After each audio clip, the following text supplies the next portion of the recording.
കർത്താവിൻ്റെ ഒരു പരിശുദ്ധ നാമം വാഴ്ത്തപ്പെടുമാറാകട്ടെ. അനുഗ്രഹിക്കപ്പെട്ട ഒരു നല്ല ദിവസം കൂടെ കർത്താവ് നമുക്ക് തന്നതിനായി നമുക്ക് ദൈവത്തെ സ്തുതിക്കാം. ഇന്നത്തെ നമ്മുടെ പ്രോഗ്രാം സ്പോൺസർ ചെയ്തിരിക്കുന്നത് വട്ടപ്പാറയിൽ നിന്നും ചന്ദ്രനാണ്. നമ്മളോട് പ്രാർത്ഥിക്കാനായി പറഞ്ഞിരിക്കുന്നത് ബ്രൻ്റെ വൈഫിന് ശാരീരികമായി സൗഖ്യമുണ്ടാകണം, അതുപോലെ തന്നെ 2 പെൺമക്കളുടെയും വിദ്യാഭ്യാസം അനുഗ്രഹിക്കപ്പെടണം, അനുഗ്രഹിക്കപ്പെട്ട ജോലി ലഭിക്കണം, സാമ്പത്തികമായിട്ട് ഈ കുടുംബം അനുഗ്രഹിക്കപ്പെടണം. ഒരു നിമിഷം അതിനെ പ്രാർത്ഥിക്കാം. സ്വർഗീയ പിതാവേ, ബ്രനെയും കുടുംബത്തെയും അവിടുത്തെ കരങ്ങളിൽ ഏൽപ്പിക്കുന്നപ്പാ. കർത്താവിൻ്റെ പ്രവൃത്തി കുടുംബത്തിലുണ്ടാവട്ടെ അപ്പാ. വൈഫിനെ അവിടുത്തെ കരങ്ങളിൽ ഏൽപ്പിക്കുന്നു. ശാരീരികമായി സൗഖ്യത്തോടെ ആയിരിക്കട്ടെ, ആരോഗ്യത്തോടെ ആയിരിക്കട്ടെ.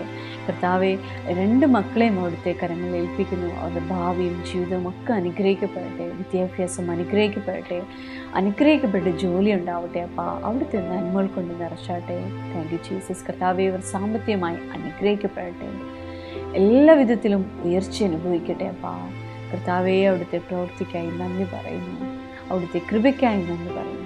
സ്വർഗീയ പിതാവേ, അവിടെ നിങ്ങളുടെ പ്രാർത്ഥന കേട്ടതിനായി സ്തോത്രം. യേശുവിൻ്റെ നാമത്തിൽ തന്നെ ആമേൻ. ഇന്നത്തെ ഈ പ്രോഗ്രാം സ്പോൺസർ ചെയ്ത ഈ കുടുംബത്തോടുള്ള നന്ദി അറിയിക്കുന്നു. കർത്താവ് നിങ്ങളെ ധാരാളമായിട്ട് അനുഗ്രഹിക്കട്ടെ. God bless.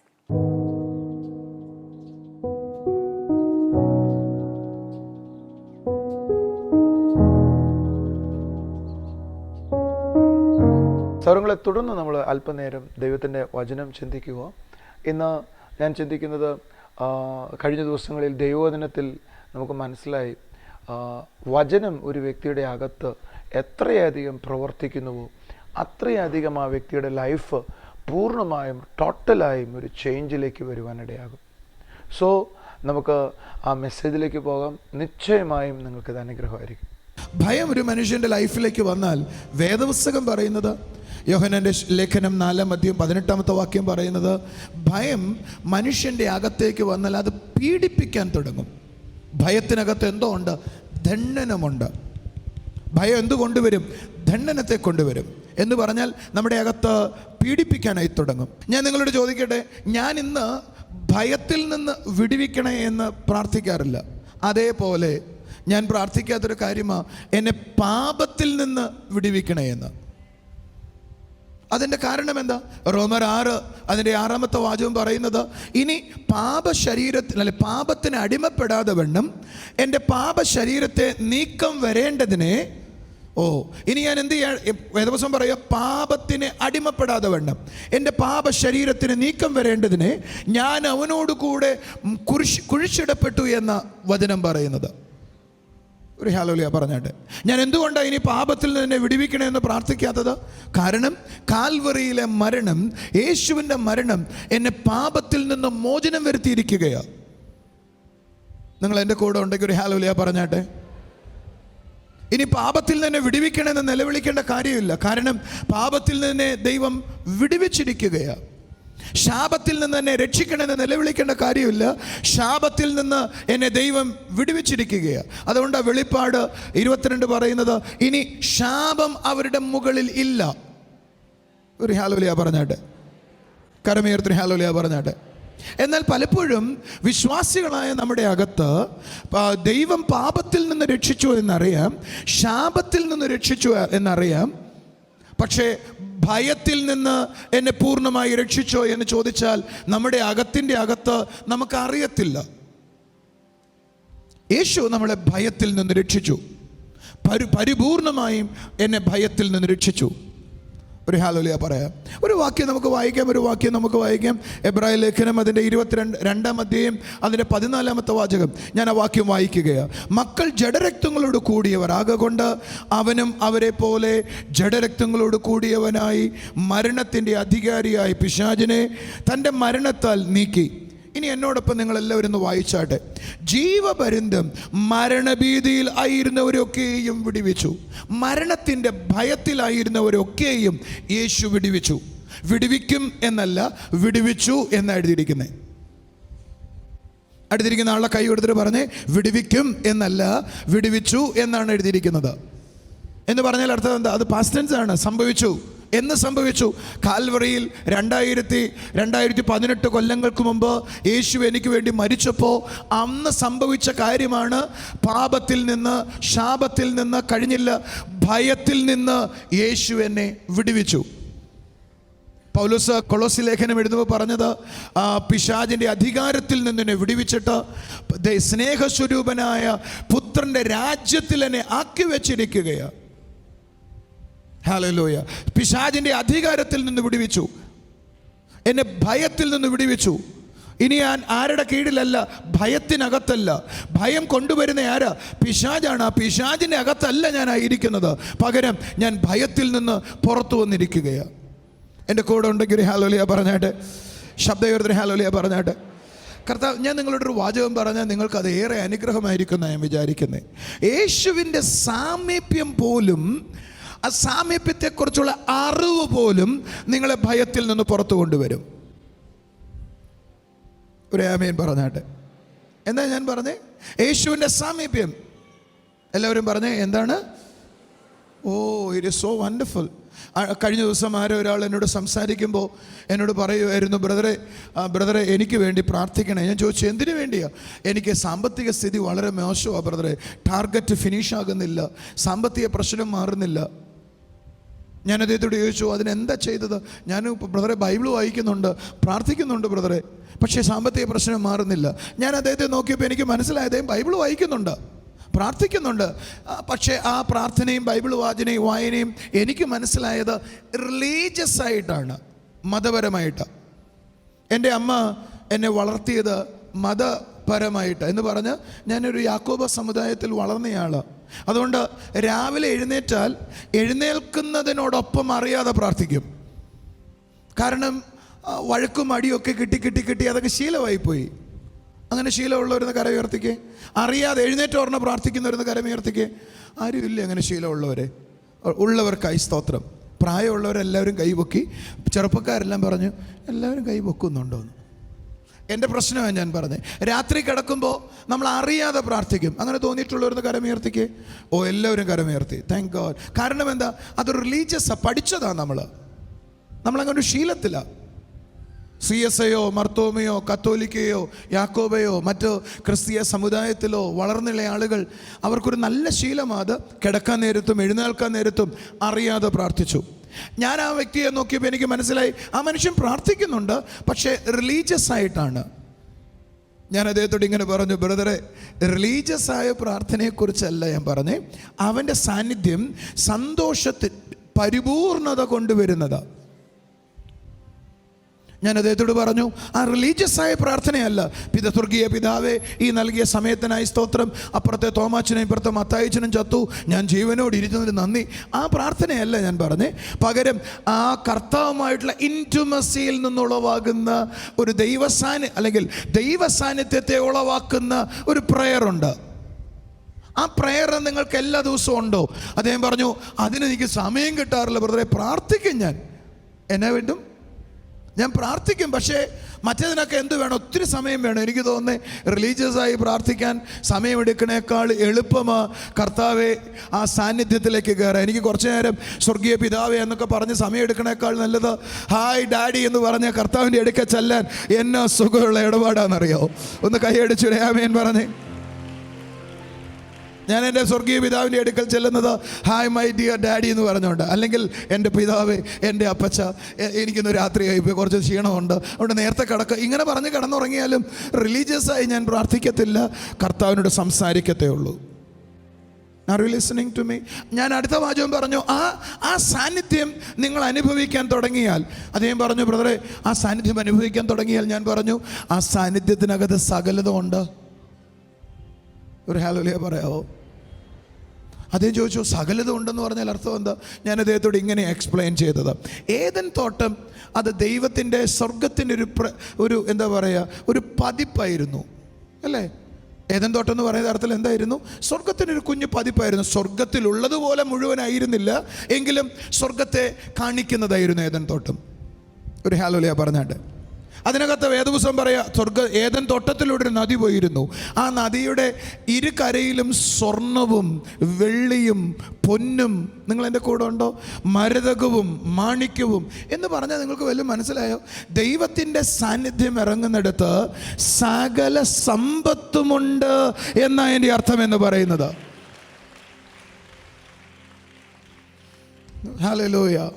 ഞാൻ അദ്ദേഹത്തോട് പറഞ്ഞു, ബ്രദറെ, ദൈവസാന്നിധ്യമുള്ളിടത്ത് സ്വർണ്ണമുണ്ട്, ദൈവസാന്നിധ്യമുള്ളിടത്ത് വെള്ളിയുണ്ട്, ദൈവസാന്നിധ്യമുള്ളിടത്ത് ഡോളറുണ്ട്, ദൈവസാന്നിധ്യമുള്ളിടത്ത് രോഗസൗഖ്യമുണ്ട്, ദൈവസാന്നിധ്യമുള്ളിടത്ത് ആശ്വാസമുണ്ട്, ദൈവസാന്നിധ്യമുള്ളിടത്ത് ആനന്ദമുണ്ട്, ദൈവസാന്നിധ്യമുള്ളിടത്ത് എല്ലാം ഉണ്ട്.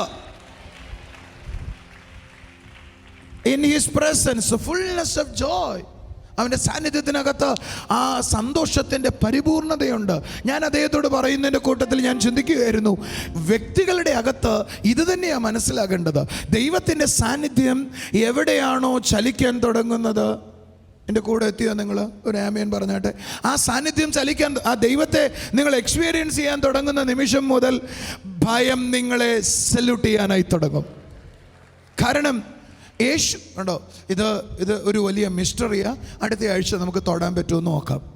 ഒരു ഹല്ലേലൂയ പറഞ്ഞാട്ടെ. കാരണം കാൽവറിയിൽ യേശു മരിച്ചത് എൻ്റെ ദൈവത്തിൻ്റെ സാന്നിധ്യത്തെ എനിക്ക് എപ്പോൾ വേണമെങ്കിലും അനുഭവിക്കത്തക്ക വിധത്തിൽ, ഞാൻ എപ്പോൾ വേണമെങ്കിലും ആ സാന്നിധ്യത്തിലേക്ക് കയറി ചെല്ലുന്ന വിധത്തിൽ എനിക്ക് ധൈര്യം തരേണ്ടതിനാണ് യേശു കാൽവറിയിൽ മരിച്ചത്.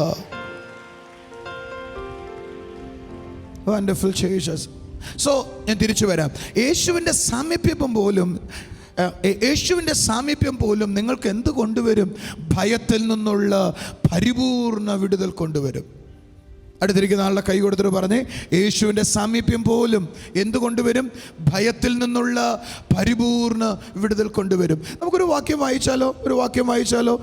മത്തായി സുവിശേഷം 4-ാം അധ്യായം എടുക്കാം, അതിൻ്റെ 13-ാമത്തെ വാചകം വായിക്കാം. അവിടെ എഴുതിയിരിക്കുക, നസ്രത്ത് വിട്ട് സബലൂൻ്റെയും നഫ്താലിയുടെയും അതിരുകളിൽ കടൽക്കരയിലുള്ള കഫർനഹൂമിൽ ചെന്ന് പാർത്തു. യേശു കഫർനഹൂമിൽ ചെന്ന് പാർത്തതിനെക്കുറിച്ചാണ് നമ്മൾ വായിക്കുന്നത്. ഇനി തൊട്ട് താഴോട്ട് വായിക്കാം നിങ്ങൾക്ക്. സെബലൂൻ ദേശവും നഫ്താലി ദേശവും കടൽക്കരയിലും യോർദാൻ അക്കരയുമുള്ള നാടും ജാതികളുടെ ഗലീലയും. ഇനി നിങ്ങൾ എന്നോടൊപ്പം വായിക്കാവോ? അതിൻ്റെ 15-ാമത്തെ വാചകം, ഇങ്ങനെ ഇരുട്ടിലിരിക്കുന്ന ജനം വലിയൊരു വെളിച്ചം കണ്ടു. യേശു കഫർനഹൂമിൽ വന്ന് താമസിച്ചതിനെ കുറിച്ച് പറയുക. കഫർനഹൂം എന്ന് പറയുന്നത് ഒരു പട്ടണമാണ്, തിരുവനന്തപുരം പോലെ ഒരു പട്ടണമാണ്. ഒരു ഹല്ലേലൂയ പറഞ്ഞാട്ടെ. ആ പട്ടണത്തിന് ചുറ്റുപാടുമുള്ള സ്ഥലത്തെക്കുറിച്ച് പറയുക. ഒന്ന് സെബലൂൻ ദേശം, നഫ്താലി ദേശം, കടൽക്കരയിലുള്ള യോർദാൻ അക്കരയുള്ള നാട്, ഗലീല ദേശം. അവരെല്ലാം എന്ത് ചെയ്യാൻ തുടങ്ങി? ഇരുട്ടിലിരുന്ന ഒരു ജനം വലിയൊരു വെളിച്ചം കാണാനായി തുടങ്ങി. എൻ്റെ കൂടെ കരമുയർത്തി എന്ന് പറഞ്ഞ്, ഇരുട്ടിലിരുന്ന ഒരു ജനം എന്ത് ചെയ്യാൻ തുടങ്ങി? വലിയൊരു വെളിച്ചം കാണാൻ തുടങ്ങി. സഹോദരങ്ങളെ, യേശുവിൻ്റെ സാമീപ്യം ഒരു പട്ടണത്തിൽ വന്നപ്പോൾ ഉണ്ടായ കാര്യമാണ് നമ്മൾ വായിച്ചത്. യേശുവിൻ്റെ സാന്നിധ്യം ഒരു പട്ടണത്തിൽ വന്ന കാര്യമാണ് നമ്മൾ വായിച്ചത്. എന്താ വായിച്ചത്? ഇരുട്ടിലിരുന്ന ജനം എന്ത് ചെയ്യാൻ തുടങ്ങി? വെളിച്ചം കാണാൻ തുടങ്ങി. അടുത്തിരിക്കുന്ന ആളുടെ കൈ കൊടുത്തിട്ട് പറഞ്ഞ്, ഇരുട്ടിലിരുന്ന ജനം എന്ത് ചെയ്യാൻ തുടങ്ങി? വെളിച്ചത്തിലേക്ക് വരാൻ തുടങ്ങി. ഓ ഹല്ലേലൂയ. എന്താ ഇരുട്ടിൽ? സഹോദരങ്ങളെ, നിങ്ങളുടെ വീട്ടിൽ കുഞ്ഞുങ്ങളുണ്ടോ? കുഞ്ഞുങ്ങളുണ്ടെങ്കിൽ ഒരു കാര്യം ഞാൻ കണ്ടിട്ടുണ്ട്. 6-ാം ക്ലാസ്സിലും 8-ാം ക്ലാസ്സിലും 10-ാം ക്ലാസ്സിലും പ്രീ ഡിഗ്രിക്കും ഒക്കെ പഠിക്കുന്ന പിള്ളേർ പറയുന്നത്, അമ്മ എനിക്ക് മൂത്രം ഒഴിക്കാൻ പോകണം, അമ്മയും കൂടെ ഒന്ന് കൂടെ വന്നേ. എന്തിനാണ് ഈ കൂടെ വരുന്നത്? അല്ല, അമ്മ കൂടെ വന്നാൽ മതി. അമ്മ കുളിമുറിയുടെ പുറത്ത് നിൽക്കണം, മോൾക്ക് ടോയ്ലറ്റിൽ പോകണമെങ്കിൽ, മോനെ ടോയ്ലറ്റിൽ പോകണമെങ്കിൽ. നിങ്ങളുടെ വീട്ടിൽ അങ്ങനത്തെ കൊച്ചുങ്ങൾ ആരെങ്കിലും ഉണ്ടോ? ഏയ്. ഇപ്പം കൈ വയ്ക്കുക, വീട്ടിൽ ചെല്ലുമ്പോൾ നിങ്ങൾ അവരെ ഫ്രൈ ചെയ്ത് നിങ്ങൾ എടുക്കും. അവർ എന്താ കാരണം? ഇരുട്ടിനകത്തൊരു ഭയമുണ്ട്. ഇരുട്ടിനകത്തുള്ള ഭയത്തിൻ്റെ കാരണം എന്താ? നിങ്ങളിവിടെ നിന്ന് പറയുന്ന വലിയ ആളുകളെന്ന് പറയുന്ന, കഴിഞ്ഞ ദിവസം ഒരു സിസ്റ്റർ കല്യാണം കഴിച്ചിട്ട് 6 മാസമേ ഉള്ളൂ, ഭർത്താവിനായിട്ട് വന്നിരിക്കുക. തിരുവനന്തപുരം ചർച്ചിലെ കാര്യമാണ് പറയുന്നത്. അവനൊന്ന് വന്നിട്ടുണ്ടെങ്കിൽ എന്നോട് ക്ഷമിക്കണേടാ. ഭാര്യയെ വിളിച്ചുകൊണ്ട് വന്നിരിക്കുക. എന്താ? ചേട്ടനെ ഭയങ്കര പേടിയാണ് രാത്രിയിലെന്ന്. എനിക്ക് അവനെ ആ പ്രയാസം തോന്നിയില്ല. അവൻ പറഞ്ഞു, ശരിയാ ബ്രദറെ, എനിക്ക് രാത്രി ഭയങ്കര പേടിയാണ്, അതുകൊണ്ട് രാത്രി ബാത്റൂമിൽ പോകാൻ ചേട്ടൻ്റെ കൂടെ ചേച്ചി പോകണം. കാരണം എന്താ? ഞാനവനോട് ചോദിച്ചു, എനിക്ക് ഇരുട്ട് പേടിയാ ബ്രദറെ. അടുത്തിരിക്കുന്ന ആളോട് ചോദിച്ചേ, ഇരുട്ടിനെ പേടിയുണ്ടോ ചോദിച്ചേ. ഏയ്, ഹല്ലേലൂയ. ആർക്കും അങ്ങനെ പേടിയൊന്നുമില്ല. എനിക്ക് സത്യത്തിൽ ഉറങ്ങണമെങ്കിൽ എനിക്ക് ദൈവം തന്ന ഭാര്യയ്ക്കൊരു പ്രത്യേകതയുണ്ട്. സോളിക്ക് ഉറങ്ങണമെങ്കിൽ നല്ല വെളിച്ചം വേണം, എനിക്ക് നേരെ തിരിച്ചും. എനിക്ക് ഉറങ്ങണമെങ്കിൽ നല്ല ഇരുട്ട് വേണം. ദൈവം കോമ്പിനേറ്റ് ചെയ്ത് തന്നിരിക്കുന്നത്. ഇരുട്ടും വെളിച്ചം കൂടെ മിക്സ് ചെയ്ത് ഉറങ്ങാനൊക്കത്തുള്ളൂ. ഇപ്പോൾ പകുതി വെളിച്ചം അവൾക്ക് വേണ്ടിയും പകുതി ഇരുട്ട് നമുക്ക് വേണ്ടിയും. എനിക്ക് കർട്ടൻ്റെ ഇടയിൽ കൂടെ ഒരു വെളിച്ചം കയറിയാൽ എൻ്റെ ഉറക്കം പോവും. പക്ഷേ സോളിക്ക് കർട്ടൻ്റെ ഇടയിൽ കൂടെ വെളിച്ചം കയറിയില്ലെങ്കിൽ അവളുടെ ഉറക്കം പോവും. പിന്നെ എൻ്റെ കൂടെ കിടക്കുന്നതുകൊണ്ട് പ്രശ്നമില്ല. അല്ലാത്ത ദിവസം ലൈറ്റ് ഇട്ടാണോ കിടക്കുന്നതെന്ന് എനിക്കൊരു സംശയമുണ്ട്. നിങ്ങളെൻ്റെ കൂടെ എത്തിയോ? സത്യമല്ലേ ഞാൻ ഈ പറയുന്നത്? മുഴുവൻ ഇരുട്ടായ പേടിയുള്ള ആളുകളെന്ന് കൈവയ്ക്കുക, കരമുയർത്തി കാണിച്ച്. ഇന്നാരും കൈ പൊക്കില്ല. ഞാൻ ഈ ഭാഗത്തേക്ക് നോക്കുന്നതല്ല, കാരണം എൻ്റെ ഏറ്റവും ആരോഗ്യമുള്ള ധൈര്യമുള്ള പിള്ളേരാണ് മൊത്തം ആ സൈഡിൽ ഇരിക്കുന്നത്. ഇരുട്ടിനകത്ത് ഈ രാത്രി കിടക്കാൻ നേരത്ത് വെളിച്ചം പറ്റത്തില്ല, വെളിച്ചം ഇല്ലെങ്കിൽ പറ്റത്തില്ല. ഒരു കുഞ്ഞ് ബെഡ് ലാമ്പെങ്കിലും വേണം ബ്രദറെ. പേടിയുള്ള ആളുകളെന്ന് കരമുയർത്തി കാണിച്ച്, കളിയാക്കാനൊന്നുമല്ല കേട്ടോ, കരമുയർത്തി എന്ന് കാണിച്ച്. ഒത്തിരി ആളുകൾ, ചില ആളുകൾ ഇത്രേ പൊക്കിയിട്ടുള്ളൂ. അതിൻ്റെ കാര്യം അപ്പുറത്തിരിക്കുന്ന ആൾ കാണാത്ത പേടിയാണ് എനിക്കുള്ളതെന്ന് കേട്ടോ. ഇരുട്ടിനെ നമുക്ക് ഭയമാണ്. എന്തുകൊണ്ടാണ് ഇരുട്ടിനകത്ത് ഭയമുള്ളത്? വായ് എന്തുകൊണ്ടാണ് ഇരുട്ടിനകത്ത് ഭയമുള്ളതിൻ്റെ കാരണം, ഇരുട്ട് നമുക്ക് സുരക്ഷിതത്വം തരത്തില്ല, വ്യക്തതയില്ല. ഒരു ഹാലോലിയ പറഞ്ഞിട്ട്, ഇരുട്ട് നമ്മളിലേക്ക് എന്താ കൊണ്ടുവരുന്നത്? കൺഫ്യൂഷൻ കൊണ്ടുവരും. ഇരുട്ട് എന്ത് കൊണ്ടുവരും? നമ്മുടെ അകത്തേക്ക് അവ്യക്തത കൊണ്ടുവരും. ഇരുട്ടിനകത്ത് നമുക്കൊന്നും കാണാൻ കഴിയുന്നില്ല എന്നതാ ശരി. ഇരുട്ടിനകത്ത് എന്തില്ല? ഒന്നും കാണാൻ കഴിയുന്നില്ല, വ്യക്തതയില്ല. അടുത്തിരിക്കുന്നവരുടെ കൈ കൊടുത്തിട്ട് പറഞ്ഞേ, വ്യക്തതയില്ല. ഓ ഹല്ലേലൂയ. ഒന്നും കൂടെ പറയാവോ? ഇരുട്ട് എന്ത് കൊണ്ടുവരും? വ്യക്തതയില്ലാതാക്കി കളയും, ഒന്നും കാണാൻ കഴിയത്തില്ല. എന്നാൽ നിങ്ങൾ ശ്രദ്ധിച്ചേ, എഫേസ്യ ലേഖനം പൗലോസ് പറയുക, ശ്രദ്ധിച്ച് കേൾക്കണേ. എഫേസ്യ ലേഖനം പൗലോസ്, എഫേസ്യ ലേഖനം 1:17-18 പറയുക. അവിടെ നിങ്ങളുടെ ഹൃദയ ദൃഷ്ടി പ്രകാശിക്കണമെന്നും വിളിയാലുള്ള ആശ ഇന്നതെന്ന് അറിയണമെന്നും, നിങ്ങളുടെ വിളിയാലുള്ള ആശ ഇന്നതെന്നും, നിങ്ങളുടെ ഹൃദയദൃഷ്ടി പ്രകാശിക്കണം എന്ന വാക്കിനെ ഇംഗ്ലീഷ് ബൈബിൾ ഉപയോഗിച്ചിരിക്കുന്ന എൻലൈറ്റൻ എന്നൊരു വേർഡ്. എൻലൈറ്റൻ എന്ന വാചകത്തിൻ്റെ ശരിയായ ഗ്രീക്ക് പദം വായിച്ചാൽ നമുക്കൊരു മനോഹരമായ അർത്ഥം മനസ്സിലാകും. ആ അർത്ഥം എങ്ങനെയാണ്? എൻ്റെ കൂടെ ഉണ്ടോ? ഒരു ഇരുട്ടുമുറിയിൽ ഒരാളായി. ആ ഇരുട്ടുമുറിയിൽ പെട്ടെന്ന് വെളിച്ചം വന്നപ്പോൾ അയാൾക്ക് മനസ്സിലായി, അയ്യോ അവിടെ ഒരു ഫാൻ ഇരിപ്പുണ്ടായിരുന്നു അല്ലേ, അയ്യോ എനിക്ക് കഴിക്കാനുള്ള ഭക്ഷണം അവിടെ ഉണ്ടായിരുന്നു അല്ലേ, അയ്യോ ഇത്രയും നേരം ഇരുട്ടിലായതുകൊണ്ട് ആ ഭക്ഷണം കാണാൻ കഴിഞ്ഞില്ല, അയ്യോ എനിക്ക് കഴിക്കാനുള്ള ചിക്കൻ വറുത്തതും മീൻ വറുത്തതും പൊരിച്ചതും ഒക്കെ ഇരിക്കുവോ, അയ്യോ ഇതൊക്കെ അവിടെ ഇരിപ്പുണ്ടായിരുന്നല്ലോ. ഇമാനുവലും ബ്രദർ നോക്കി എന്നെ ചിരിക്കുന്നു. ഈ സമയത്ത് വല്ലതും ചിക്കൻ വറുത്തതിൻ്റെ കാര്യം പറയുമോ ബ്രദറെ? വായിൽ തന്നെ കപ്പലോടും. കരയുയർത്തി പറഞ്ഞായിട്ട് എൻ്റെ കൂടെ ഉണ്ടോ? ആ അവ്യക്തമായിരുന്ന കാര്യം പെട്ടെന്ന് ഒരു വെളിച്ചം വന്ന് സകലതും വ്യക്തമായി. അതിനെ എൻലൈറ്റൻ എന്ന് പറയുന്നത്. എൻ്റെ കൂടെ ഉണ്ടോ? ഒരു ഹല്ലേലൂയ പറയാവോ? സൗരങ്ങളെ, അത് എന്തിനെക്കുറിച്ച്? വിളിയാലുള്ള, നിങ്ങളുടെ ഹൃദയ ദൃഷ്ടി പ്രകാശിച്ചിട്ട് വിളിയാലുള്ള ആശ ഇന്നതെന്നറിയണം എന്ന് പറഞ്ഞാൽ, നിങ്ങൾക്ക് നിങ്ങളുടെ ഭാവിയിൽ എന്താണ് സംഭവിക്കാൻ പോകുന്നതെന്ന് നിങ്ങളുടെ മുകളിലുള്ള ഇരുട്ട് നീങ്ങിയിട്ട് വ്യക്തതയിൽ കാണാൻ തുടങ്ങണം.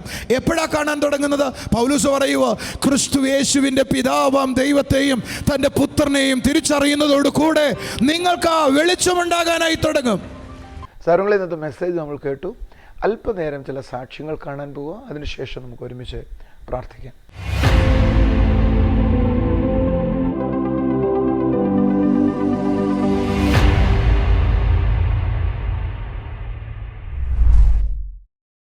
ലിൻഡോ എന്നാണ്.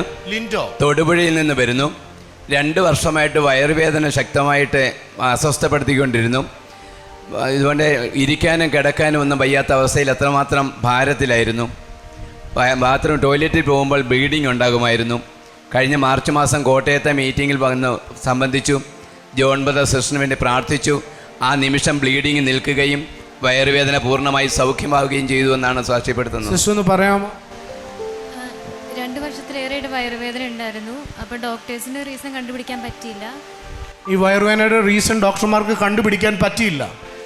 2 വർഷം കൊണ്ട് കുറേ ഹോസ്പിറ്റലിൽ പോയി മെഡിസിൻ എടുത്തു, വന്നിട്ടൊന്നും മാറിയില്ല. കോട്ടയത്ത് വന്ന് പ്രാർത്ഥിച്ചു, സുഖപ്പെട്ടു. സിസ്റ്റർ പറഞ്ഞത് തന്നെ ശരീരത്തിനകത്ത് ഉദരത്തിനകത്ത് പ്രയാസമുണ്ടായിരുന്നു.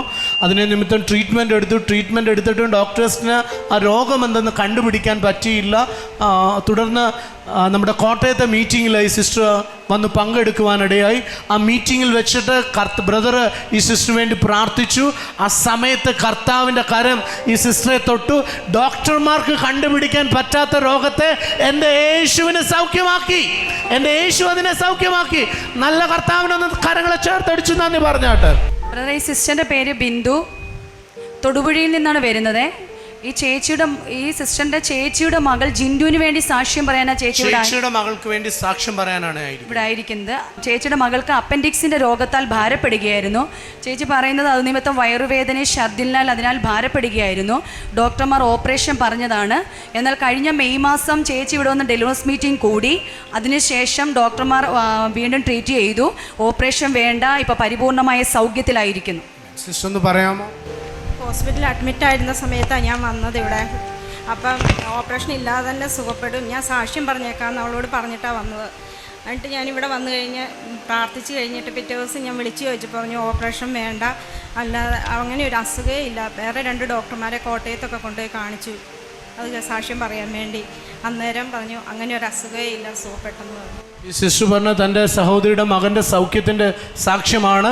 അവരിവിടെ വന്നില്ല, പക്ഷേ വിശ്വാസത്തോടുകൂടി സിസ്റ്റർ നമ്മുടെ മീറ്റിങ്ങിന് വരുവാനിടയായി. സിസ്റ്റർ ഇങ്ങനെ വിശ്വസിച്ചു, എൻ്റെ സഹോദരിയുടെ കുഞ്ഞിൻ്റെ മേൽ കത്തി വെക്കത്തില്ല എന്ന് ഈ സിസ്റ്റർ വിശ്വസിച്ച് പ്രാർത്ഥിച്ചു. ആ പ്രാർത്ഥന കർത്താവ് കേട്ടു. ആ സിസ്റ്റർ ഇപ്പം എന്നോട് സാക്ഷ്യപ്പെടുത്തുന്നത് ഡോക്ടേഴ്സ് പറഞ്ഞു അവൻ ഓപ്പറേഷൻ വേണ്ട, അവൻ്റെ ഉദരത്തിനകത്ത് ഒരു പ്രശ്നവുമില്ലെന്ന് ഡോക്ടേഴ്സ് പറയുവാനിടയായി. ആ കർത്താവിനൊന്ന് നന്നായി കരങ്ങളെ ചേർത്തടിച്ച് നന്ദി പറഞ്ഞാട്ടെ. ബ്രദർ, ഈ സിസ്റ്ററിന്റെ പേര് ബിന്ദു. സിസ്റ്റർ വരുന്നത് പൊൻകുന്നത്താണേ. പൊൻകുന്നം എന്ന് പറഞ്ഞ സ്ഥലത്തു നിന്നാണ്. ഈ സിസ്റ്റർ പറയുന്നത് സിസ്റ്ററിന്റെ ഹസ്ബൻഡുമായിട്ട് പിണങ്ങി 2 മാസങ്ങൾ കൊണ്ടിരിക്കുകയായിരുന്നു. കഴിഞ്ഞ മാസം സിസ്റ്റർ ഇവിടെ ഒറ്റയ്ക്കാണ് ഇവിടെ മീറ്റിംഗ് അറ്റൻഡ് ചെയ്യാനായിട്ട് വന്നത്. എന്നാൽ സിസ്റ്റർ പറയുന്നു ഇവിടുത്തെ ഡെലിവറി ക്യാമ്പ് കഴിഞ്ഞു തിരിച്ച് വീട്ടിൽ ചെന്നതിന് ശേഷം ഹസ്ബൻഡ് വിളിക്കുകയും ഇപ്പോൾ 2 പേരും ഒരുമിച്ച് ഒരു വീട്ടിലാണ് താമസിക്കുന്നത്. എന്നാൽ അതിനേക്കാൾ സന്തോഷകരമായ വാർത്ത, സിസ്റ്ററിന്റെ ഹസ്ബൻഡും കുടുംബവുമായിട്ട് ഇന്നിവിടെ ആരാധനയ്ക്ക് പങ്കെടുത്തിരിക്കുന്നു. സിസ്റ്റർ ഒന്ന് പറയാമോ? ഇവിടെ കുടുംബമായിട്ടാണ് വന്നത്. ഞങ്ങൾ 2 മാസമായിട്ട് പിണങ്ങിയിരിക്കുമായിരുന്നു. താൻ ഇവിടെ വന്ന് പ്രാർത്ഥന കൂടിയപ്പം വീട്ടിൽ ചെന്നപ്പം വിളിച്ചു. വീട്ടിൽ ചെന്നപ്പം വഴക്കൊന്നുമില്ല. ഇപ്പം പിള്ളേരുമായിട്ട് വന്ന് കുടുംബമായിട്ട് അമ്മയ്ക്ക് ഇച്ചിരി വയ്യാതിരിക്കുക. അമ്മ വന്നിട്ടുണ്ട്, അമ്മയുടെ അനിയത്തിയും വന്നിട്ടുണ്ട്. സിസ്റ്റർ പറയുന്നത് തൻ്റെ ജീവിതത്തിനകത്തുണ്ടായ തകർച്ച നിമിത്തമാണ് സിസ്റ്റർ കഴിഞ്ഞ ഡെലിവറൻസ് ക്യാമ്പിന് ഇവിടെ കടന്നു വന്നത്. എന്നാൽ ഇവിടെ ഇരുന്ന് സിസ്റ്റർ വിശ്വസിച്ചു, ഇവിടെ ഇരുന്ന് പ്രാർത്ഥിച്ച സമയത്ത് വീടിനകത്ത് എൻ്റെ ദൈവം അത്ഭുതത്തെ ചെയ്യുവാനിടയായി. നഷ്ടപ്പെട്ടു പോയ ജീവിതത്തെ ഒറ്റ ദിവസം കൊണ്ട് എൻ്റെ സ്വർഗം മടക്കി കൊടുക്കുവാനിടയായി. അതിൽ ഏറ്റവും വലിയ കാര്യമെന്ന് പറഞ്ഞാൽ അവർ ഇന്ന് കുടുംബമായിട്ടാണ് നമ്മുടെ മീറ്റിങ്ങിന് വന്നിരിക്കുന്നത്. കരങ്ങളെ ചേർത്തടിച്ച് കർത്താവിന് നന്ദി പറഞ്ഞാട്ടെ. അമ്മച്ചിയുടെ പേര് വെറോനിക്ക എന്നാണ്. വയനാട് മാനന്തവാടി എന്ന് പറഞ്ഞ സ്ഥലത്ത് നിന്നാണ് വരുന്നത്. ഈ അമ്മച്ചിയുടെ ജീവിതത്തിൽ കർത്താവ് ഒരു വ്യത്യസ്തമായ അനുഭവത്തിലൂടെയാണ് ഈ ആന്റിയെ കർത്താവ് സൗഖ്യമാക്കിയത്. ഈ ആന്റിക്ക് 3 വർഷമായി കണ്ണിന് ശക്തമായ വേദന ഉണ്ടായിരുന്നു.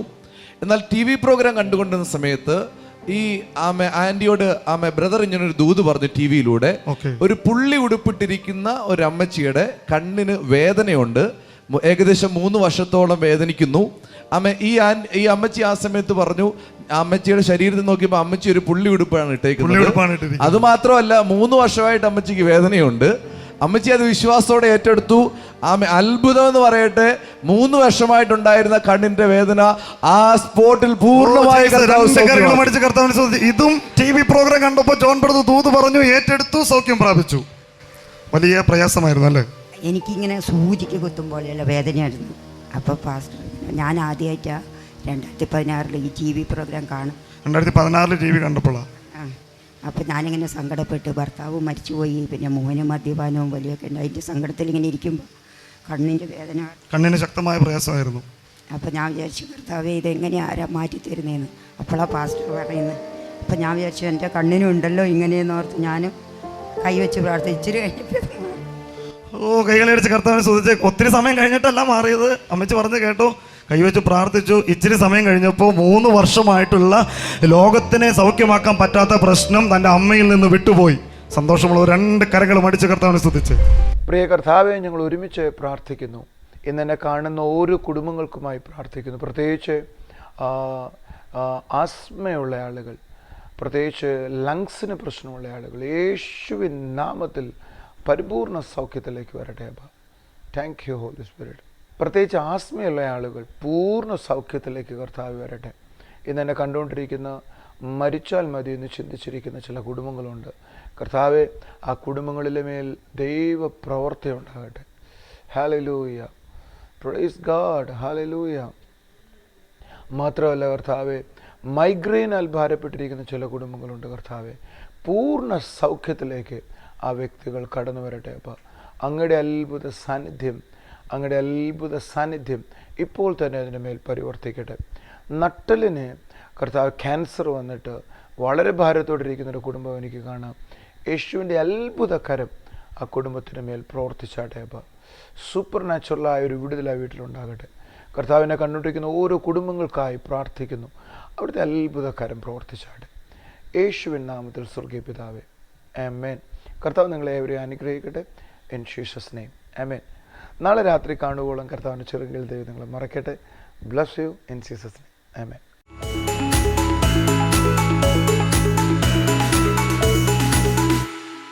ഞങ്ങളുടെ വിലാസം Jesus world global worship centre, Anchal, Kollam, Kerala.